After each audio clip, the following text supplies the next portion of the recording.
नमस्कार, मैं हूं आपके साथ सृष्टि श्रीवास्तव। करीब 2 दशक बाद कोलकाता की धरती पर कदम रखते ही बेबाक बांग्लादेशी लेखिका तस्लीमा नसरीन ने वो कड़वा सच उगल दिया है जिसने कट्टरपंथियों और तुष्टीकरण के ठेकेदारों की नींद उड़ा दी है।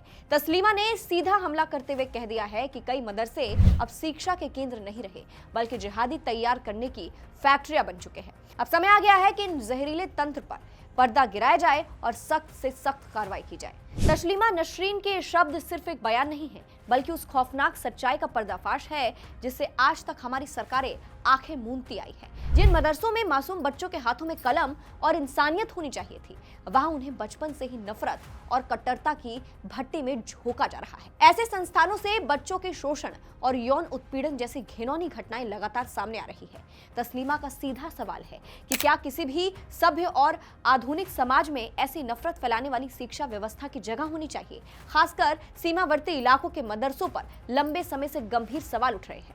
बिना किसी प्रभावी सरकारी निगरानी के चल रहे इन अड्डों में कम उम्र से ही बच्चों के दिमाग में गैर मुस्लिमों के प्रति जहर भरा जा रहा है। लेकिन वोट बैंक की भूखी लेफ्ट और ममता की सरकार को देश के भविष्य से नहीं, सिर्फ अपनी कुर्सियों से मतलब है। इसी घटिया राजनीति के चलते हर सरकार कट्टरपंथी तत्वों के आगे घुटने टेकती रही और आज इसका हर्जाना पूरे समाज को भुगतना पड़ रहा है।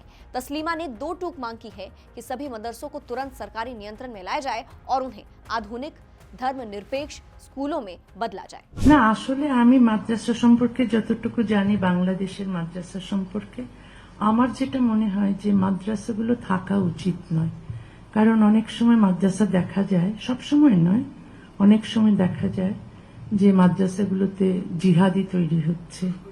কারণ এখন আপনারা যদি দেখেন নিউজগুলো, মাদ্রাসায় শিশুর ধর্ষণ চলছে, শিশু নির্যাতন চলছে, বলাৎকার চলছে এবং ইমাম, মাদ্রাসার শিক্ষক এরা ধরা পড়ছে, এরা জেলে যাচ্ছে।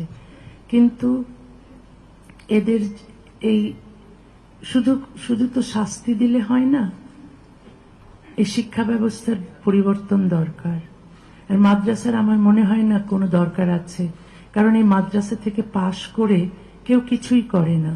कट्टरपंथ के ढांचों पर प्रहार करने के साथ साथ तस्लीमा नसरीन ने समान नागरिक संहिता यानी यूसीसी का खुलकर समर्थन किया है। उन्होंने कहा है कि चाहे भारत हो, बांग्लादेश हो या पाकिस्तान, तीनों ही देशों में बिना किसी देरी के यूसीसी लागू होनी चाहिए।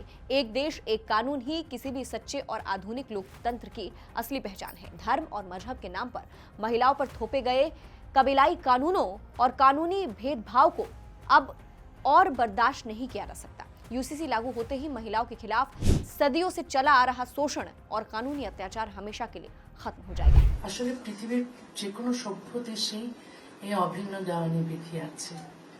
কারণ এক দেশ এক আইন আমরা চাই, সবার জন্য সমান আইন চাই।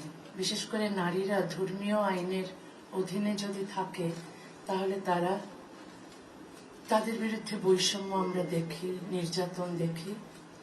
তো সেইগুলো চলে যায় যদি আমরা সমান অধিকারের ভিত্তিতে অভিন্ন দেওয়ানি বিধি তৈরি করি, এবং এটা মাস্ট, এটা সভ্যতার প্রথম শর্ত।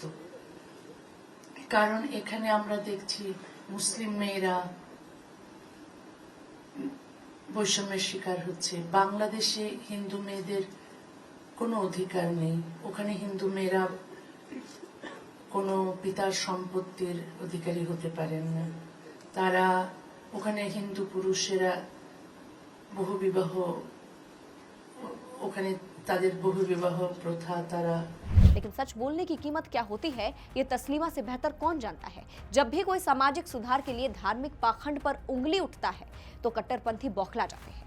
इसी सच को बेबाकी से कहने का नतीजा था कि तस्लीमा को अपने ही देश से निर्वासित होना पड़ा। बांग्लादेश में फैली अराजकता और अल्पसंख्यकों पर हो रहे जुल्म पर भी तस्लीमा नसरीन ने चुप्पी तोड़ी है। बांग्लादेश के बिगड़ते हालातों पर गहरा आक्रोश जताते हुए उन्होंने हिंदू सन्यासी चिन्मय प्रभु की तुरंत और ससम्मान रिहाई की मांग की है। उन्होंने कहा है कि चिन्मय प्रभु के साथ सरेआम अन्याय हुआ है और बेगुनाहों पर यह अत्याचार किसी भी कीमत पर बर्दाश्त नहीं किया जाएगा।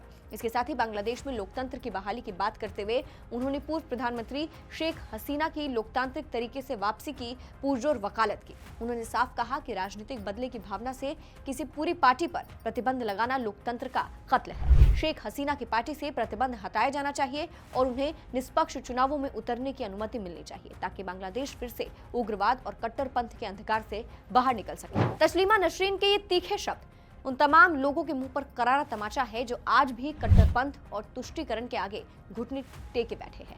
सामाजिक सुधार की शुरुआत हमेशा कड़वे सच को स्वीकार करने से होती है। अगर आज भी नफरत की इन दुकानों को बंद नहीं किया गया तो देश में कट्टरपंथ बढ़ता जाएगा। अगर आप भी मानते हैं कि देश में एक कानून होना चाहिए और शिक्षा के नाम पर नफरत का ये खेल बंद होना चाहिए तो कमेंट करके बताइएगा। साथ ही डिटेल न्यूज इंडिया को सब्सक्राइब कर लीजिए। धन्यवाद।